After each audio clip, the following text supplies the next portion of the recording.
Baik, pada kesempatan ini saya akan menjelaskan mengenai pengantar bisnis intelligence ya. Materi ini dibuat oleh Bu Rahmadita Andreswari Eskom Mkom. Ya, akan saya coba untuk jelaskan. Jadi materinya apa saja? Nah, kontennya di sini ada perkembangan dan sejarah bisnis intelligence, arsitektur bisnis intelligence, online transactional processing, online analytical processing, perencanaan bisnis intelligence, jenis-jenis bisnis analytics, dan implementasi bisnis analytics ya. Oke, kita akan mulai dari sejarah bisnis intelligence itu sendiri. Jadi bisnis intelligence ini tidak tiba-tiba ada gitu ya. Jadi sudah ada dari tahun 1970-an.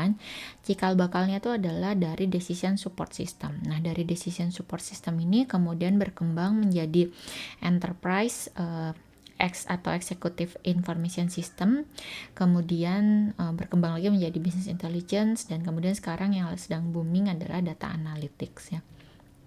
Nah, jadi dulu itu sistem info tahun 70-an, 1970 itu fokus utama dari pengembangan sistem informasi adalah untuk mendukung pengambilan keputusan, dan fokusnya adalah pada penyediaan laporan yang terstruktur dan berkala. Jadi dengan adanya sistem informasi itu akan memudahkan sebuah perusahaan atau manajemen dalam menyimpan dokumen gitu ya, menyimpan data-data gitu, menyimpan data-data dan mengolahnya.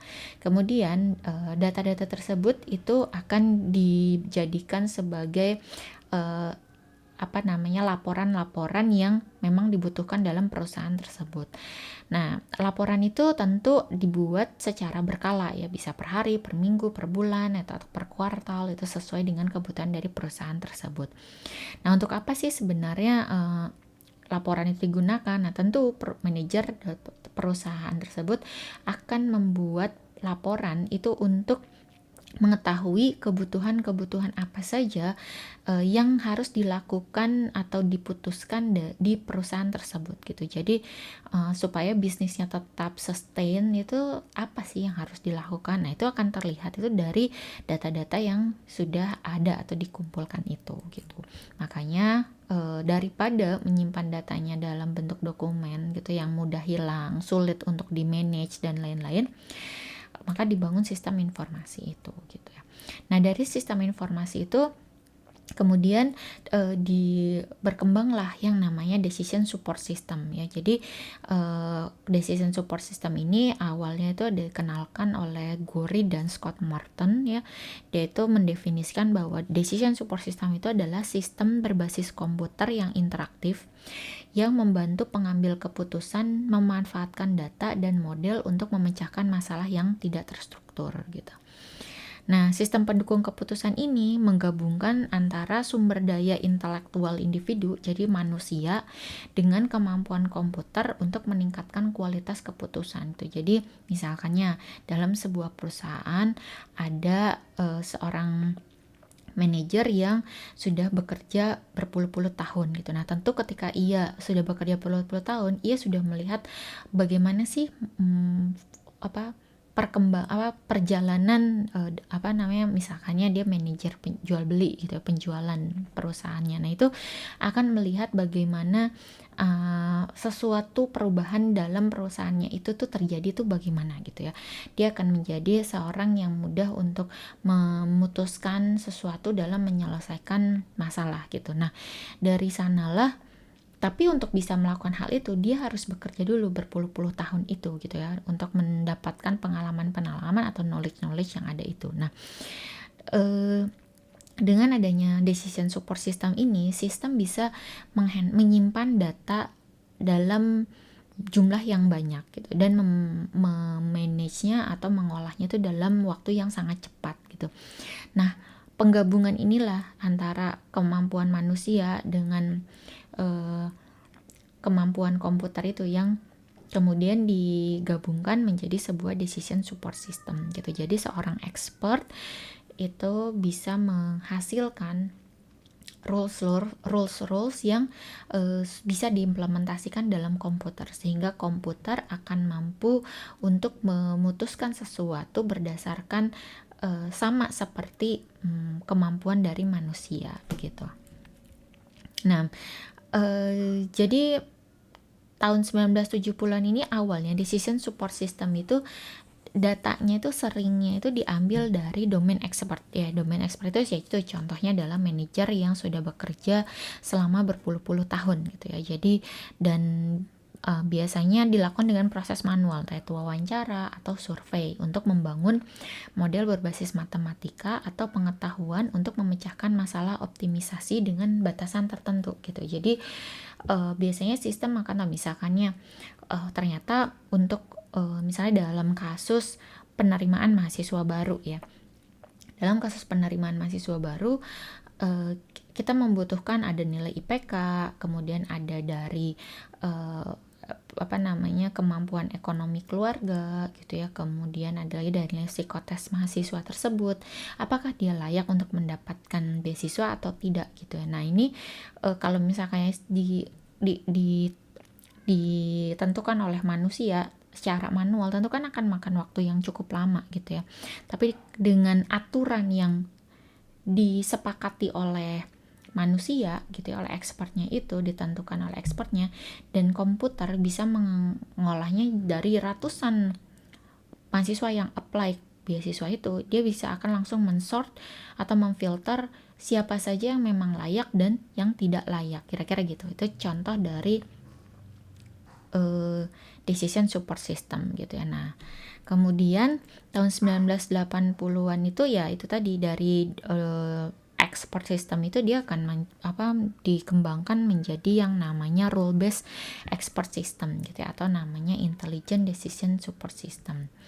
Nah, kemudian tahun 1980-an sistem ini terintegrasi sebagai sistem informasi tingkat perusahaan yang sekarang kita sebut dengan sistem perencanaan sumber daya perusahaan gitu. Nah, kemudian skema representasi data yang sebagian besar berurutan dan tidak standar digantikan dengan relational database management system gitu ya. Nah, kemudian tahun 90-an kebutuhan akan pelaporan yang lebih fleksibel itu mengarah pada pengembangan sistem informasi eksekutif ya. Jadi Executive Information System. Nah, jadi DSS ini dirancang dan dikembangkan secara khusus untuk eksekutif, pihak manajer dan lain-lain atau pihak pengambil keputusan dalam membantu pengambilan keputusan itu. Nah, Sistem dirancang dalam bentuk dashboard grafis ya, atau balance scorecard gitu, sehingga dapat berfungsi sebagai tampilan yang menarik secara visual. Nah, dashboard ini berfokus pada faktor terpenting bagi pembuat keputusan untuk melacak indikator kinerja utama sebuah perusahaan gitu. Jadi, apakah key performance indikatornya itu sudah memenuhi atau sudah tercapai atau belum begitu. Nah, kemudian berkembang lagi tahun 90 ini, kemudian berkembanglah yang namanya data warehousing gitu ya. Karena apa sih data warehousing ini berkembang? Karena data-data dari sebuah perusahaan ini ternyata jumlahnya bertambah terus menerus ya, seiring umur dari perusahaan itu. Maka data yang harus disimpan pun semakin banyak gitu. Nah, inilah yang akhirnya kemudian berkembang dari database relational itu menjadi data warehousing gitu. Nah, untuk visualisasinya yang sebelumnya bersifat statis kemudian berkembang menjadi sebuah dashboard. Ya, ini sama sih sebenarnya, adalah visualisasi dari datanya itu, cuman biasanya ini lebih interaktif gitu ya, dan dia bisa hampir real time karena datanya sudah terhubung dengan data warehouse itu sendiri ya, dashboardnya itu. Nah, tentu ini akan mengefisienkan sistem transaksi bisnis yang sebagian besar menggunakan ERP system gitu. Nah, kemudian berkembang lagi tahun 2000-an decision support system yang digerakkan dengan data warehouse ini disebut sebagai sistem business intelligence. Ketika jumlah data yang terakumulasi dalam data warehouse meningkat, demikian pula kemampuan perangkat keras dan perangkat lunak untuk mengikuti kebutuhan yang berubah dan berkembang dengan cepat dari para decision maker. Nah, data warehouse yang sangat besar ini dan kaya fitur ini menjadi penting untuk datanya atau informasinya dari perusahaan untuk menemukan sebenarnya knowledge apa sih yang didapat dari data-data yang ada gitu ya. Kemudian berguna untuk meningkatkan proses atau praktik bisnis mereka gitu ya. Oleh karena itu sekarang tuh berkembang yang namanya data mining, text mining gitu ya. Karena memang volume data yang semakin banyak, variasi data yang semakin banyak, maka proses untuk mendapatkan knowledge-nya pun juga semakin banyak begitu. Tahun 2010-an kita melihat pergeseran paradigma lain dalam cara data ditangkap dan digunakan. Jadi sebagian besar karena meluasnya penggunaan internet, media generasi data baru pun telah muncul gitu ya. Bukan salah satu ya, ini beberapa contoh sumber data baru gitu ya, seperti RFID ya. RFID, kemudian log web clickstream ya di website gitu, kemudian perangkat rumah pintar, peralatan pemantauan kesehatan yang dipakai, atau yang paling menarik itu yang sekarang yang juga dekat dengan kita adalah sosial media gitu ya, dimana ketika kita upload video ke YouTube itu menjadi sebuah data baru, ketika kita update status di Facebook atau di Instagram atau di TikTok misalnya gitu, itu semuanya itu menjadi sumber-sumber data yang bisa kita olah atau kita analisis gitu. Nah, bagaimana sih kita bisa membuat atau membangun bisnis intelligence ini? Nah, tentu ada arsitekturnya secara tersendiri. Nah, bagaimana sih arsitektur dari bisnis intelligence? Nah, jadi kita harus definisikan dulu gitu ya. Jadi bisnis intelligence itu tuh memang menggabungkan arsitektur dari atau tools-tools yang ada di data warehouse, business analytics, business process management, dan user interface, misalnya dashboard gitu ya. Jadi keempat komponen ini akan digunakan untuk membangun yang namanya business intelligence gitu. Nah, evolusi business intelligence ini sebenarnya beragam ya, ada dari awalnya spreadsheet, kemudian decision support system, kemudian data warehouse, kemudian EIS, financial reporting, OLAP, digital cockpit and dashboards, balance scorecard, data mining, predictive analytics, broadcasting tool, dan lain-lain. Nah, ini semuanya itu bisa digabungkan menjadi yang namanya business intelligence gitu. Jadi bagaimana sih arsitektur business intelligence ini? Nah, dia itu harus memiliki, tentu yang pertama adalah komponen dari datanya ya. Jadi data source atau sumber data ini ialah yang paling penting dari sebuah perusahaan. Kemudian ada data warehouse environment, business analytic environment, dan performance atau strategi dari perusahaan itu sendiri gitu ya. Jadi memang ketika kita bekerja dalam sebuah perusahaan untuk menjadi seorang data analytics gitu, atau expert dalam data warehouse, yang membangun data warehouse dan lain-lain, tapi tetap kita juga harus mengetahui sebenarnya performance atau bisnis proses dalam sebuah perusahaan itu seperti apa gitu ya. Jadi kita harus tahu. Jadi tentu di sini ada technical staff-nya ya tentang data warehouse, kemudian bisnis analitik ya, business analytic environment-nya, jadi semacam kita menganalisis atau memproses data-datanya. Kemudian di sini adalah performance dan strategi dari bisnis proses itu sendiri gitu. Jadi harus tahu sebenarnya bagaimana sih bisnis proses yang terjadi dalam sebuah perusahaan itu gitu. Nah, business intelligence ini dibantu dengan yang namanya online transactional processing dan online analytical processing. Apa itu?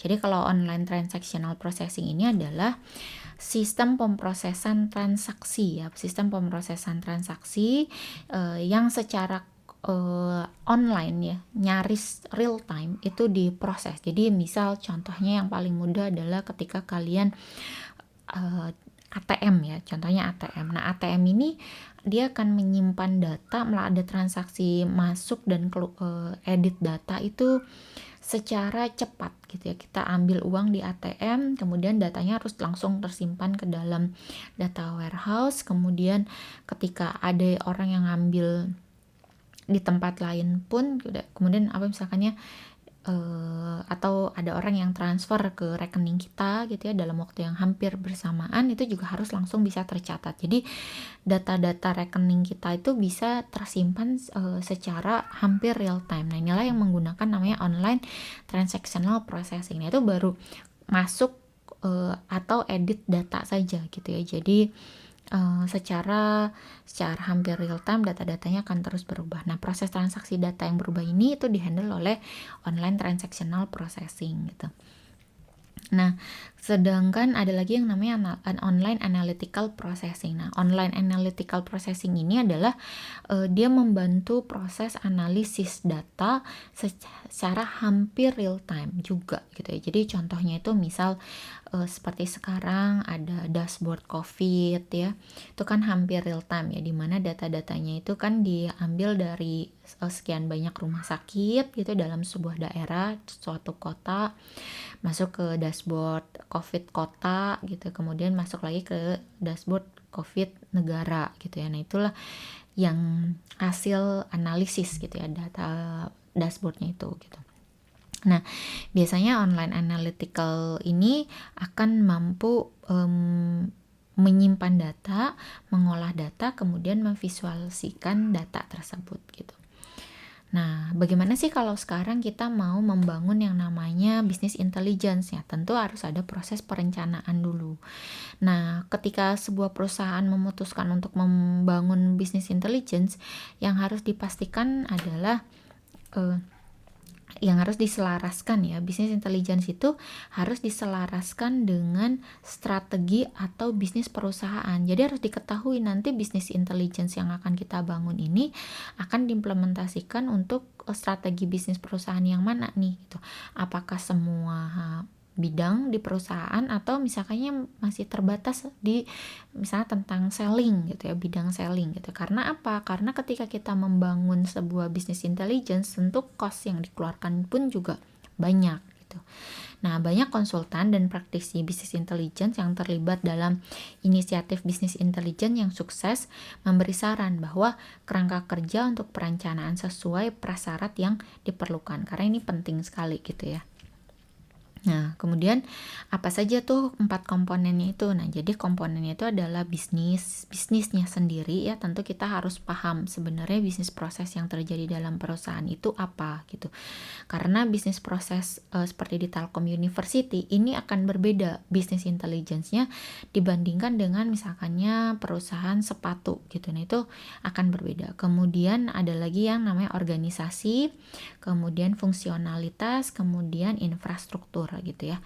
Nah, kalau organisasi ini ya tentu strukturnya ini bagaimana sih, timnya tuh ada apa saja gitu, karena bisa jadi ada mungkin dari pihak finansial atau pihak misalkannya manajer, pihak dan lain-lain gitu ya.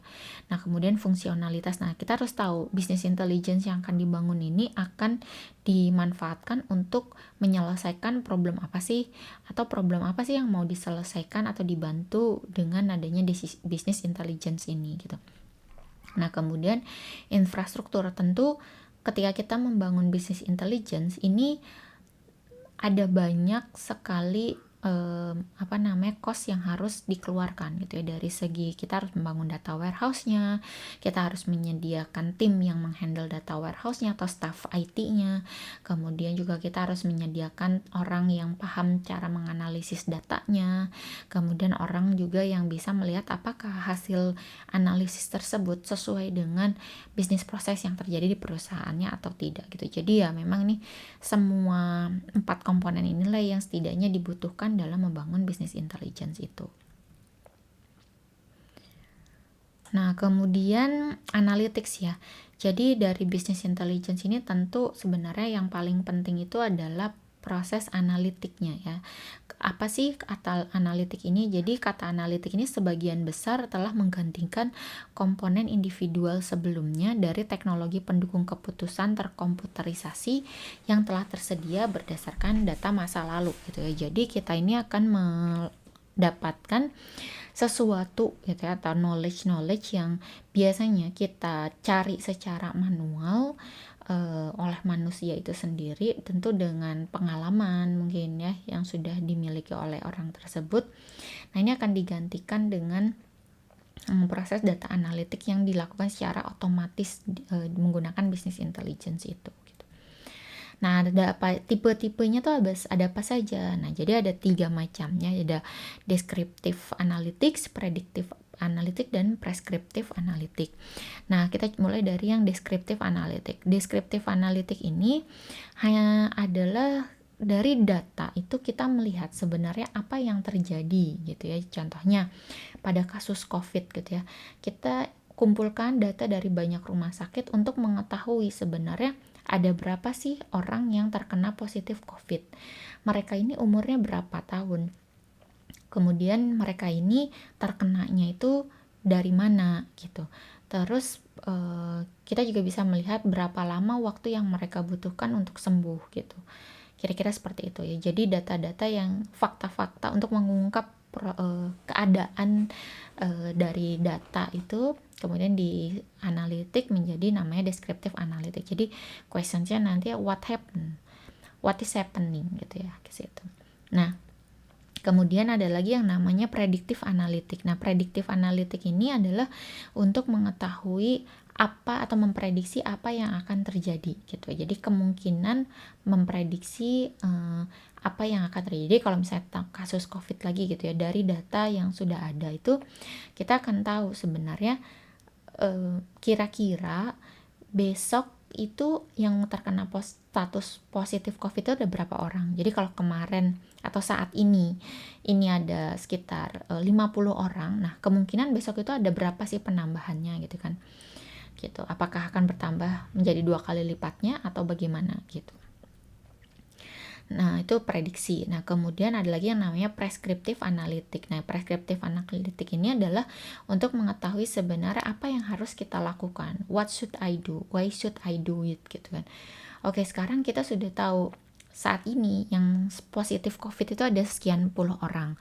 Kemudian mereka terdiri dari laki-laki berapa orang, perempuan berapa orang, kemudian terus dari yang range umur bayi misal 0 sampai sekian tahun, 5 tahun misalnya berapa orang, terus kemudian yang remaja berapa orang, orang tua berapa orang gitu ya, dan lain-lain. Kemudian kita bisa memprediksi besok itu kemungkinan besar akan yang terinfeksi akan berapa orang. Nah, kemudian dengan prescriptive analytic kita akan mengetahui apa yang harus kita lakukan gitu, apa yang harus kita lakukan. Gitu. Nah, di sini saya juga akan coba mengenalkan pada kalian ya yang namanya data analitik dengan data science, karena ini sebenarnya hampir mirip tapi berbeda gitu. Ini pun juga ketika kalian nanti lulus misalkannya kalian mampu menguasai dasar-dasar data analytics dan data science ini, kalian bisa mencoba untuk menjadi data analis atau data scientist, kira-kira begitu ya. Nah, apa saja sih yang dibutuhkan ketika kita mau menjadi seorang data analis? Nah, yang pertama tentu kalian harus melakukan kompilasi data ya. Kalian bisa gitu ya mengkompil data, kemudian melakukan pembersihan data, kemudian pelaporan, juga bagaimana kalian melakukan visualisasi data itu. Nah, kapabilitas data analis ini itu ada pada mayoritas mereka itu harus bisa descriptive analysis gitu ya, karena dengan melihat keadaan saat ini, what's happening now gitu, dari data-data itu nggak mudah sih memang gitu ya. Kalian harus bisa apa yang harus misalkannya kalian melakukan dengan matematis sederhana ya, misal mean, median, modus, dan lain-lain gitu. Nah, kemudian kalian lakukan proses reporting analisisnya. Jadi kalian report data-datanya itu seperti apa. Nah, kemudian bertanggung jawab. Kalau data scientist ini agak berbeda. Jadi bertanggung jawab atas analisis prediktifnya. Jadi ke arah prediksi. Jadi kalau data scientist ini ke arah prediksi, kemudian analisis yang toolsnya itu adalah salah satunya itu analisis statistik, dan tools analitiknya yang lebih canggih itu dengan yang namanya algoritma.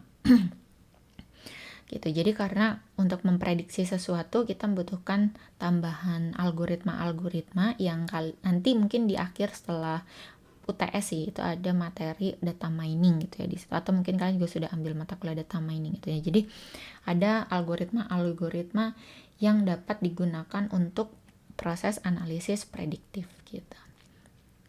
Nah, data scientist ini diarahkan untuk mampu dalam melakukan data mining, kemudian knowledge discovery, dan machine learning gitu ya. Jadi kalau data mining itu kita akan mencari ya sama sih, data mining, knowledge discovery gitu ya, itu mencari data-data, knowledge atau model-model apa yang ada dari data gitu. Nah, kemudian nanti model-model tersebut digunakan untuk memprediksi sesuatu, dan kemudian membangun machine learning itu membiarkan mesin itu belajar menentukan, mendesain sesuatu berdasarkan model yang didapat dari data itu gitu. Jadi ya nanti data scientist lah yang akan melakukan ketiga hal ini gitu. Nah, kemudian bagaimana sih sebenarnya implementasi dari bisnis analitik itu sendiri ya? Nah, implementasinya itu sebenarnya bisa di beragam domain ya. Misalnya di healthcare atau retail value chain gitu ya, atau pertanian, perkebunan gitu, ke pendidikan gitu ya. Itu karena apa? Karena sekarang ini sebuah perusahaan itu harus melakukan pengambilan keputusan itu based on data gitu ya. Jadi di mana perusahaan ini di drive dengan data-data yang mereka kumpulkan, kira-kira begitu. Nah, contohnya analitik pada retail value chain. Nah, retail value chain ini kan ada banyak tahapan ya, misalnya dari planning, kemudian merchandising, kemudian buying, warehouse dan logistik, dan multi channel operation gitu, sampai pada akhirnya sampai pada customer. Nah, setiap tahapan ini tentu proses analitiknya pun berbeda karena data yang dihasilkan dari setiap masing-masing proses ini pun juga kan berbeda gitu. Begitu. Oke. Kira-kira itu materi sampai sini. Terima kasih.